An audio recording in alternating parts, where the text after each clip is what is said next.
Robert Jenrick. Oliver Dowden too. In light of the new legal protection for England's heritage, there's something I'd like to say to the two of you.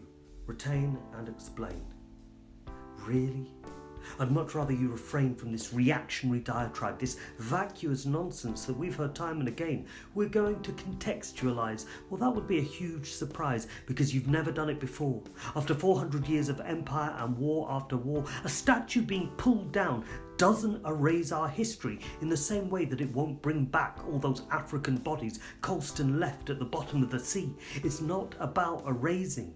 It's about being honest about what we celebrate and the uncomfortable truths we should be facing. This country has never been truly candid about its brutal history. Sure, there's a sanitised party line, but the actual truth remains a mystery. Too much guilt, too much shame, and as soon as we want to have an honest conversation, suddenly we're the ones to blame.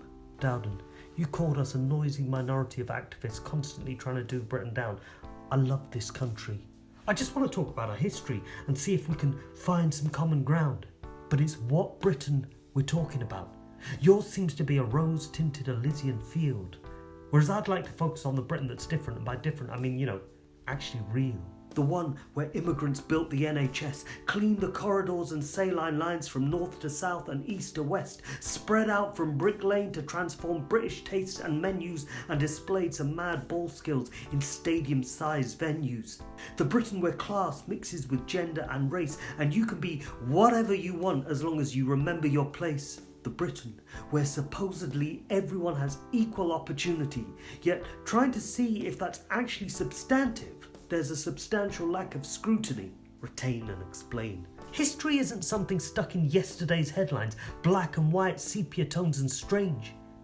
History's happening as we speak today, right now. Its only constant is constant change. Oh, that's just how things were back then, before we were enlightened. Before all the grime of history got washed off and carefully, wistfully whitened. Don't judge Churchill so harshly. He was simply of his time. It is a poor excuse to relegate the deaths of 3 million Bengals to something less than a catastrophic crime. Yes, he gave a rousing speech, but your view of him is rosy, cloudy, hazy. Your understanding of British history is one-sided and academically lazy, an intellectual moratorium, because you're so obsessed with your little England, living in a perpetual in memoriam. But Jenrick is no Lord Alfred Tennyson, and yes, Churchill was a racist. I don't say this to cause offence, it's just facts are where my argument finds its basis. Retain and explain. I don't need you to explain to me, thank you very much. Considering the Prime Minister, your boss, is on record as a liar, I think maybe your understanding of the truth might be a tad out of touch. I'm not saying that we should pull down each and every statue. Sure, when I pass by some of them as a person of colour, I feel a little queasy. But it's your reactionary reaction, so reductive, counterproductive, jingoistic, that makes my dusky skin feel somewhat uneasy. Protect Churchill at all costs. My God, is that really your directive? While people of colour are more likely to die in the pandemic and women live in fear in a world where misogyny is still systemic, yet you protect Churchill at all costs. You can see why I might think your priorities are somewhat defective. How you value granite plinths and forms of bronze over flesh and blood and empathetic bonds. Your humanity is cold like steel, and the Britain you worship, it's not even real. And anyway, Jenrick, Dowden, why is it statues over which you're obsessing? Surely, given the state of the world, there's other matters more pressing. Are you still having palpitations about Colston being dunked in the water? Worried that Bristol's way of doing things is a mutated variant of social disorder that's going to sweep the nation?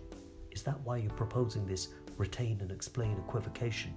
Jenrick is coming up to 4 years since the tragedy of Grenfell Tower, so maybe sorting substandard cladding across the country might be a better use of your time and power. And Dowden, are you so out of touch, worrying about beloved bygone Britannia while artists and the arts in the here and now have been decimated on your watch?